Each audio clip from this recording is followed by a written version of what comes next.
Movie की शुरुआत France के एक वसी और वीरान रेगिस्तान से होती है, जहां हम एक हेलीकॉप्टर को उतरते देखते हैं। इस हेलीकॉप्टर में एल्वीरा और इसका अमीर बॉयफ्रेंड केविन मौजूद होता है। दोनों अपने निजी फार्म हाउस की तरफ जा रहे होते हैं।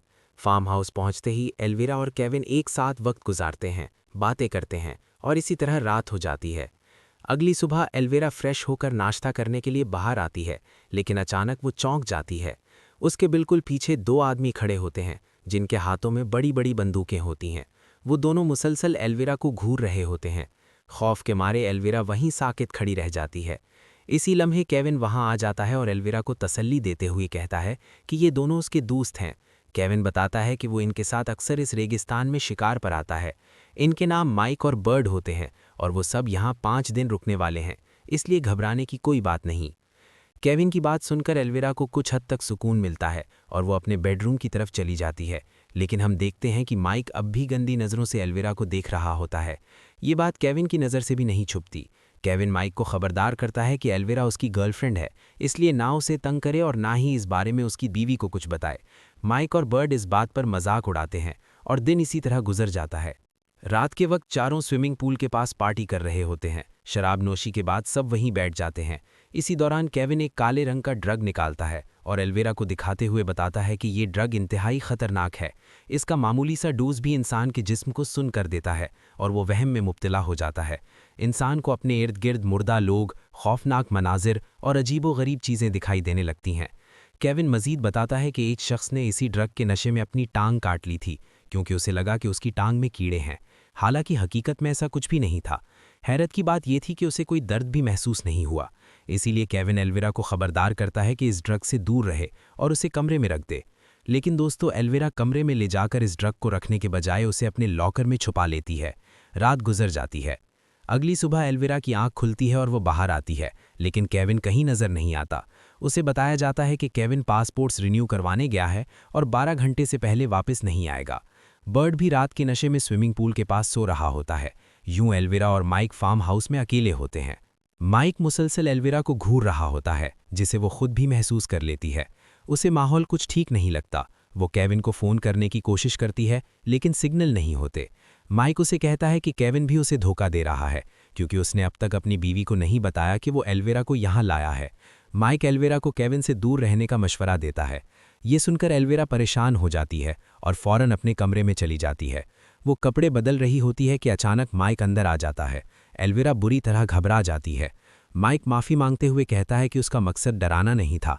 एल्वीरा उससे दरख्वास्त करती है कि किसी तरह केविन से बात करवा दे। माइक कहता है कि केविन को भूल जाओ, वो तो शादीशुदा है, जबकि वो अब तक कुंवारा है। एल्वीरा साफ लफ्ज़ों में उसे जाने को कहती है, लेकिन माइक गुस्से में आकर ज़बरदस्ती करने लगता है। एल्वीरा चीखने चिल्लाने लगती है। चीख की आवाज़ सुनकर बर्ड आ जाता है, लेकिन मदद करने के बजाय वो कमरे का दरवाज़ा लॉक कर देता है और बाहर जाकर टीवी देखने लगता है, जैसे कुछ हुआ ही ना हो।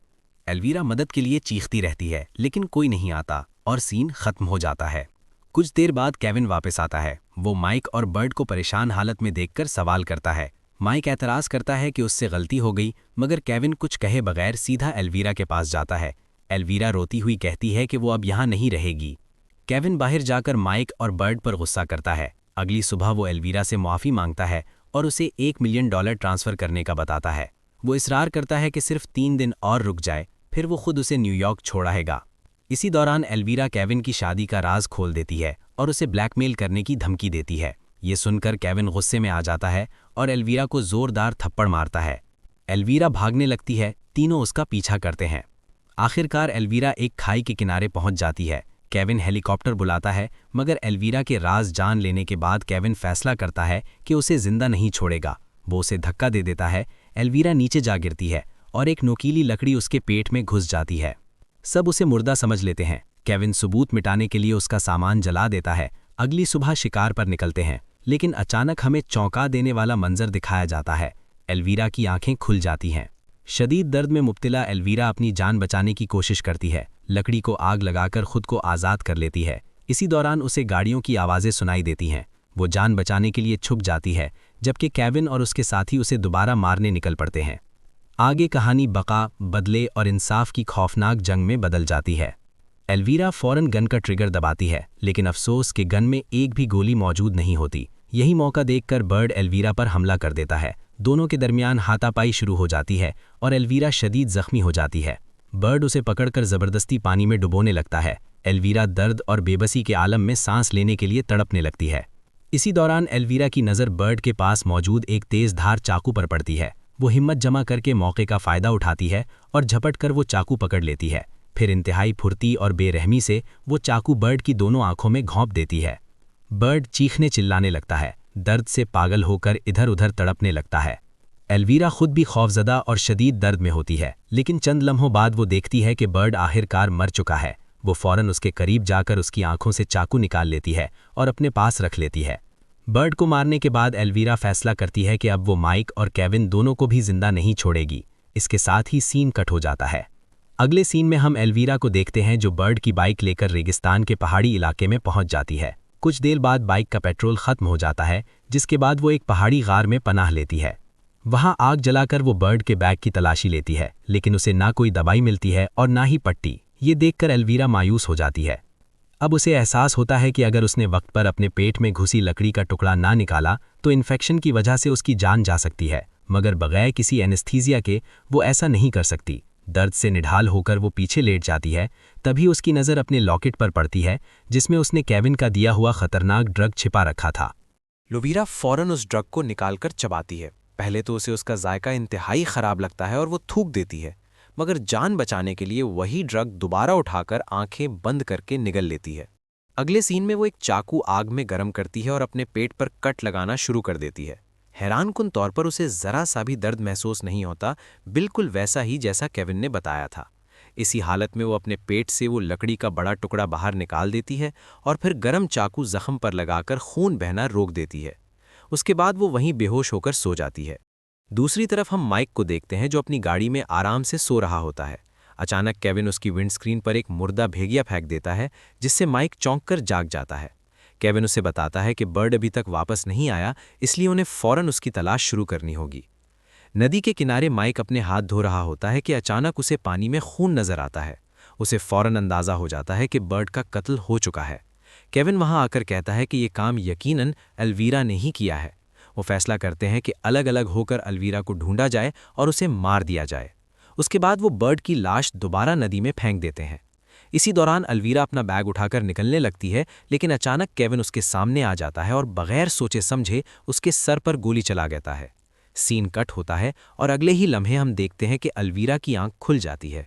ये सब ड्रग के वहम की वजह से होता है। उसके इर्द गिर्द खौफनाक मनाजिर दिखाई देने लगते हैं, मगर वो खुद को संभालती है और गन उठाकर पहाड़ों से बाहर निकल आती है। कुछ देर बाद उसे माइक की गाड़ी नजर आती है जो उसका पीछा करते हुए वहां तक आ गई होती है। एल्वीरा एक पत्थर के पीछे छुपकर गन रीलोड करती है और माइक पर निशाना तान लेती है। वो फायर करती है, मगर माइक झुक जाता है और गोली उसके कंधे में लगती है। माइक दर्द से चीखने लगता है, लेकिन वहां कोई नहीं होता जो उसकी आवाज़ सुने। एल्वीरा गाड़ी की तरफ भागती है, मगर माइक गायब होता है। वो खून के निशानात का पीछा करती है, लेकिन अचानक माइक पीछे से आकर उस पर फायर कर देता है। गोली उसके कान को छूती हुई निकल जाती है। माइक खौफजदा होकर गाड़ी में बैठता है और तेजी से एल्वीरा को कुचलने की कोशिश करता है। इसी लम्हे एल्वीरा खुद को संभालती है, गन सीधी माइक के सर पर तानती है और फायर कर देती है। माइक मौके पर ही मर जाता है। एल्वीरा उसकी लाश को सड़क से हटाकर खुद गाड़ी में बैठती है और सीधी फार्म हाउस की तरफ रवाना हो जाती है। फार्म हाउस में केविन अकेला होता है। वो समझ चुका होता है कि माइक भी मारा जा चुका है, इसलिए वो मोहतात हो जाता है। शावर लेते वक्त उसे बाहर आहट सुनाई देती है। जैसे ही वो गन उठाता है, सामने एल्वीरा खड़ी होती है। दोनों के दरमियान फायरिंग होती है और गोली केविन को उसी जगह लगती है जहां एल्वीरा के पेट में लकड़ी घुसी थी। खून बहता हुआ केविन भागता है, एल्वीरा उसका पीछा करती है। आखिरकार एक आखिरी जद्दोजहद के बाद एल्वीरा केविन को गोली मारकर ख़त्म कर देती है। जब उसे यकीन हो जाता है कि केविन मर चुका है, तो वो फार्म हाउस से बाहर आ जाती है। हर तरफ खून बिखरा होता है, मगर एल्वीरा अपना बदला पूरा कर चुकी होती है। आखिरी दिन हेलीकॉप्टर आता है। एल्वीरा उसमें बैठती है। केविन के ट्रांसफ़र किए हुए $1 मिलियन के साथ न्यूयॉर्क वापस रवाना हो जाती है, जहां वो एक नई जिंदगी शुरू करने वाली होती है। इसी के साथ ये फिल्म इख्तिताम पजीर होती है। शुक्रिया दोस्तों, अपना कीमती वक्त देने के लिए।